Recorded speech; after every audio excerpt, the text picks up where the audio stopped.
Hello, my name is Seza Adıgüzel Ofli, and I am going to talk about individual differences in second language.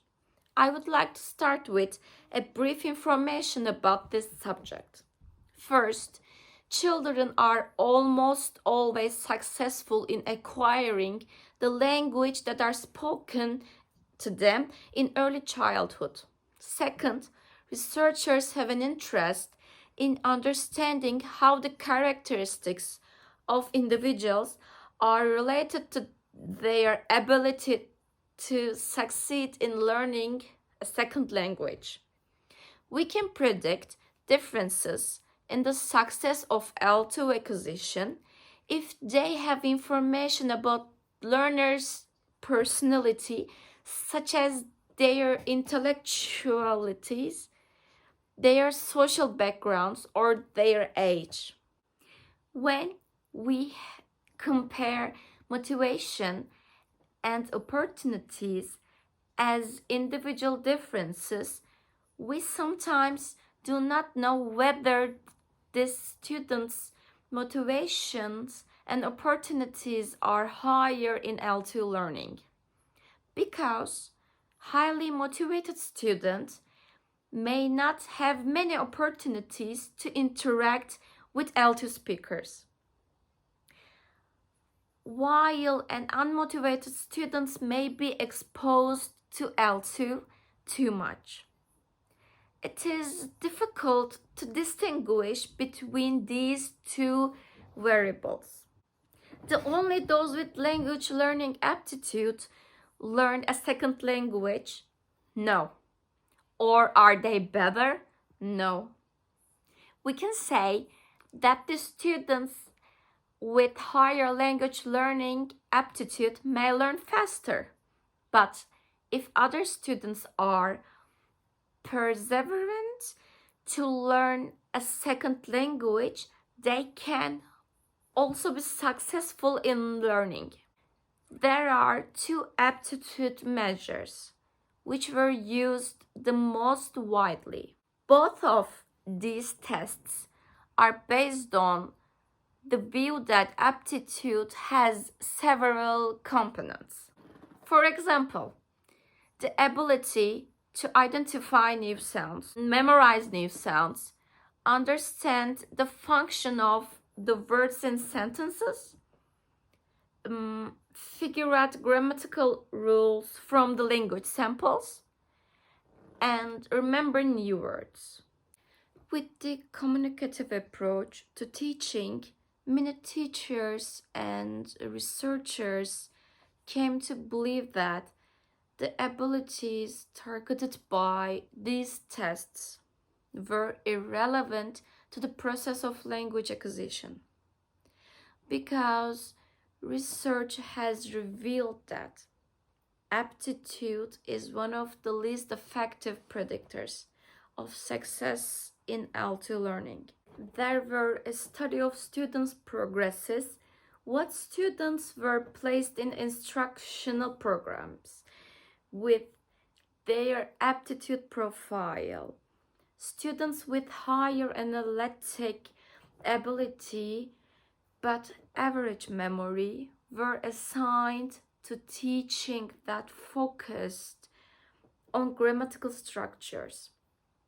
Learners with good memory but average analytic skills were placed in a class organized around the functional use of L2.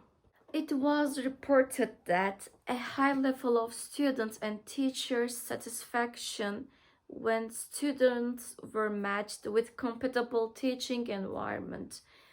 In addition, some evidence indicated that matched students were able to attain significantly higher levels of achievement than those who were mismatched. About personality, learner anxiety, such as feelings of very nervousness, stress, that many students experience while learning a second language, has been extensively investigated. For a long time, researchers of anxiety as permanent feature of learners' personality. Students are assumed to be anxious if they strongly agree with the statement, such as, "I've become nervous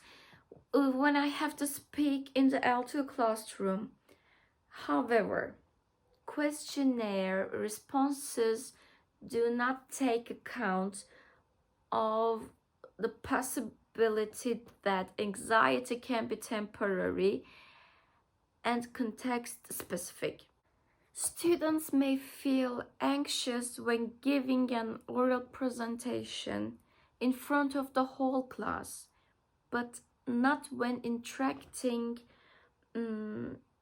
peers. In several other personality characteristics such as self-esteem, empathy, dominance, talkativeness, inhibition, and responsiveness also being studied.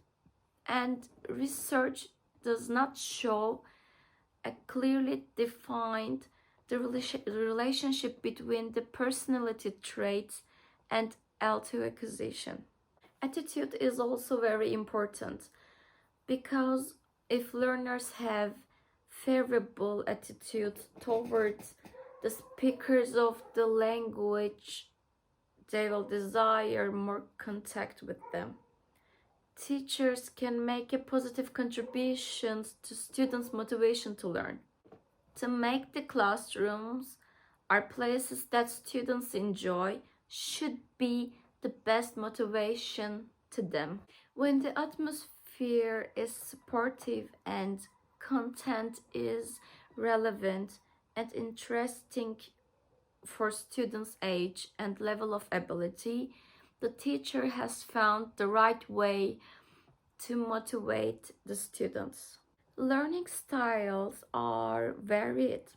There are visual learners, auditory learners, and kinesthetic learners. We should encourage learners to use all styles available to them. To sum up, relationships between individual characteristics and learning environment are complex. Different learners react differently to the same learning conditions. The same learner will react differently to the same conditions at different times. Learners with different abilities and learning preferences can be successful in learning a second language with a variety of instructional activities.